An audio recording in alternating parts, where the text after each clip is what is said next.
Welcome to Get the Facts, the program that provides you with information on government's policies and initiatives. I'm your host, Enthros Campbell. Now, when you hear the name National Health Fund, you think of a card that allows certain individuals to get free medication or medication at a reduced cost. But there's more to the agency, as it also supports the development of our national healthcare system. Chief Executive Officer Everton Anderson is here to tell us about the broad operations of the NHF. Mr. Anderson, welcome to the program. Yes, thank you for having me. Great. Remind us of the mandate of the NHF. What was the organization established to do and how it is funded? Right, the National Health Fund was set up some 15 years ago to provide support to healthcare in Jamaica. And at the time, it was thought that the agency would cover some key illnesses in terms of the medication aspect of care. And I think we started with 13 chronic conditions in terms of coverage, and it really provides support to persons, Jamaicans specifically, who have those chronic conditions. We also provide support to public institutions in terms of support for capital projects, supporting health promotion programs, and just generally providing support in great areas of need in healthcare in Jamaica. Yes, and the direct benefits to us Jamaicans. Who benefits? How can they apply? Let us talk about that. Right. Well, the NHF and JADEP cards are our major platforms for offering health servicing to beneficiaries. For the NHF card, once you're diagnosed with any of the chronic illnesses listed, and we now cover 17 conditions. I think we recently added 2, sickle cell in 2015 and lupus a few months ago. Once you're diagnosed with any of those conditions, we have our application form. Your doctor verifies you have the condition.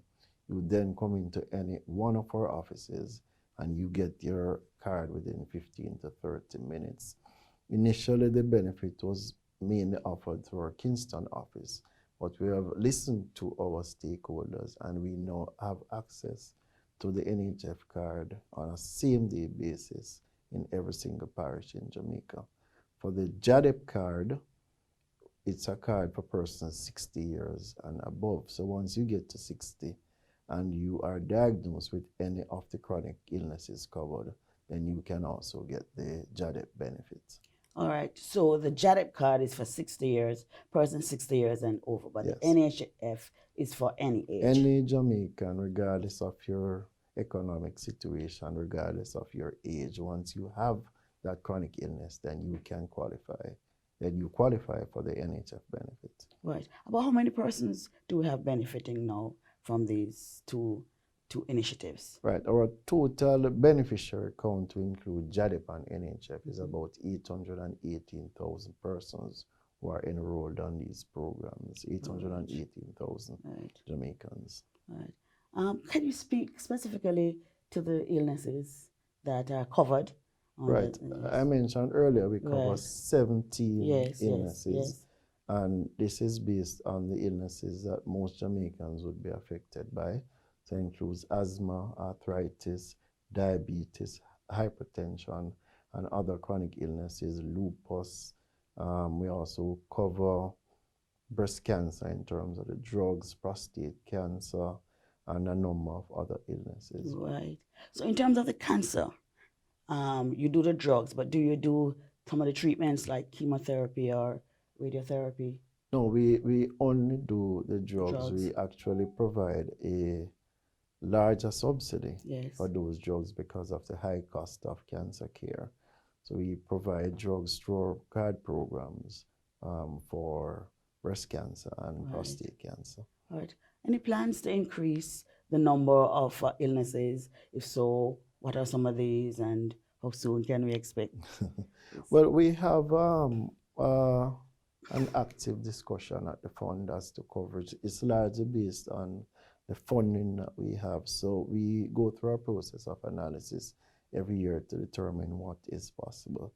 And as you notice, in the last 3 years or 4 years, we've added 2 new illnesses.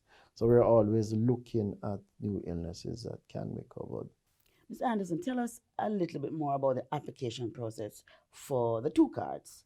The NHF is, how is that done? Persons have to take a form to their doctors who would verify. Expand on it for me. Right. The application process is very simple for both cards and similar. The first thing is that you have to be diagnosed as having any of the chronic illnesses. You then get your physician, your doctor, to sign on the form indicating and confirming that you have the illness. You can then get either JADEP or NHF card at any of our locations island-wide. Initially, we would offer a 7-day service at our head office, but we moved to a same-day service at head office, and we've expanded that same-day service, and it's available in every single parish in Jamaica. Okay. So if you get a diagnosis at midday, you get the form completed half an hour later and get to our office. You leave with your benefit card within 15 to 30 minutes in every single parish, because we really wanted to broaden access and really send a message that we're serious about providing an excellent service to our customers. Tell us about the costs as it relates to both cards, the different Right. cards. Well, for the JADEP card, the drugs are free of cost, except that beneficiaries contribute to the dispensing fee, which is $40 per item, up to a maximum of $240. So no beneficiary will pay more than $240. For the NHF card program, we provide a subsidy. And $240. Maximum contribution for the Yes. JADEP program. Yes. For the NHF card, it is a different arrangement where we pay a subsidy depending on the illness. It ranges between 40 up to about 70%. We provide a greater coverage for conditions like breast cancer and prostate cancer, where the cost of those drugs tend to be a lot more. And the beneficiaries will then co-pay. Yes. And in some cases, they have both the NHF card and the health insurance card, which leads to a lower co-pay, which Yes. allows greater access. Right. So I have a health insurance with a private company, and I have the NHF card. Right. I can use them together. Right. And there's no charge for getting the card. No, the card is free of cost, and the Yes. process of accessing is really good. And I have to give the highest commendation to our 476 private pharmacy providers who support the Yes. program and have helped us to deliver what we consider to be an excellent service to the people of this country. Okay. Let's take a break now, and we continue with more on the National Health Fund. Stay with us.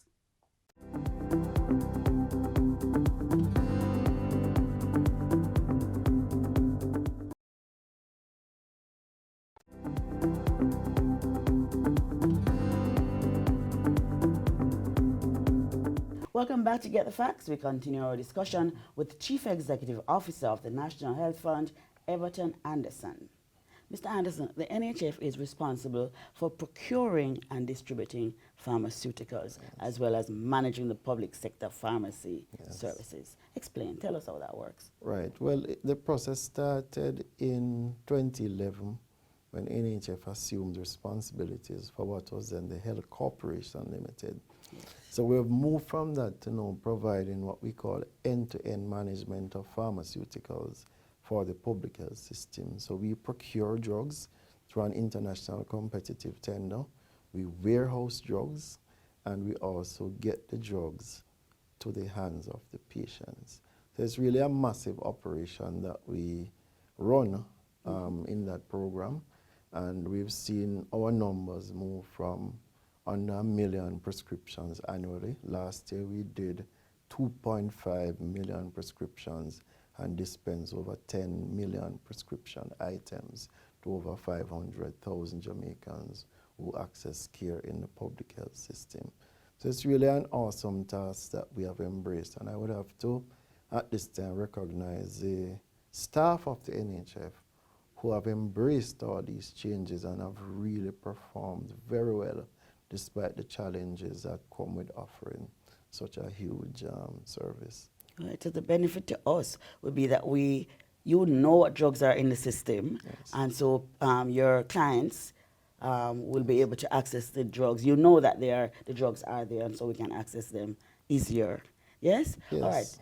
Yes. So you have now have a faster turnaround time of issuing the cards, but I know that you have other initiatives Yes. to benefit your clients. Tell us about that. Right. I spoke about the pharmacy service earlier, and I Yes, just want yes. to speak a little about this. We have moved to really modernize pharmacy in the public health space. Our warehouse, which we inherited, is now ISO certified, and 4 of our large pharmacies are now ISO certified. What does that mean? It means that we've added a significant quality element to our processes to ensure that what we do is of maximum benefit to our clients. Yes. So we've added a pharmacy management system which enables us to move drugs around in a most efficient way. So the drugs don't belong to Cornwall Regional or KPH, it belongs to the system. So we're able from a macro perspective to look at where the drugs are and to adjust drugs based on patient needs Yes. at any point in time. Yes. In addition, we've managed to have significant reductions in waiting times through innovative initiatives like quick prescript, scheduled refill, and we are really working with our clients, bearing in mind that long waiting times can be a major barrier Yes. to access. So I really want to say that our staff have embraced this Yes. service, and it really has made some strides, and we are not done.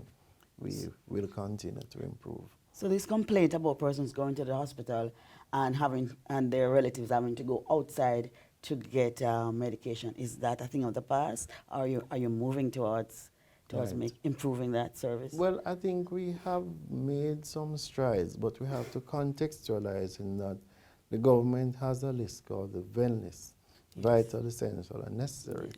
So at times, if a physician prescribes an item not on the VEN list, then we would not necessarily have that item. So Yes. persons will have to go outside. But I think we're now able to measure what we call failure rates, and we're now at between 85–88%, meaning that of every prescription that comes in, we're able to fill 88% of the time. Very good. So I think Good. that is very important Yes, to it note. is.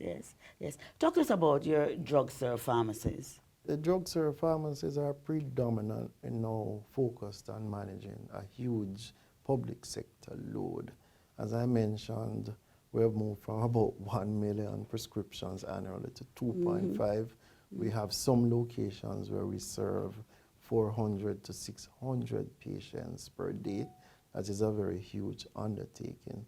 So we really had to take a very creative, innovative approach to managing the service, bearing in mind that speed in dispensing is only one important factor. Medication safety is also important. So we have really managed to make those pharmacies a lot better, and we have plans to partner with our patients to do even more. Yes, but people, if I have a prescription that I would take to a regular private pharmacy, if I go to the drugstore pharmacies, do I get the medication at a lower rate at the drugstore pharmacies? Are you speaking as a private patient? As a private patient. Right. Well, we predominantly, as I mentioned, are focused on the public patients.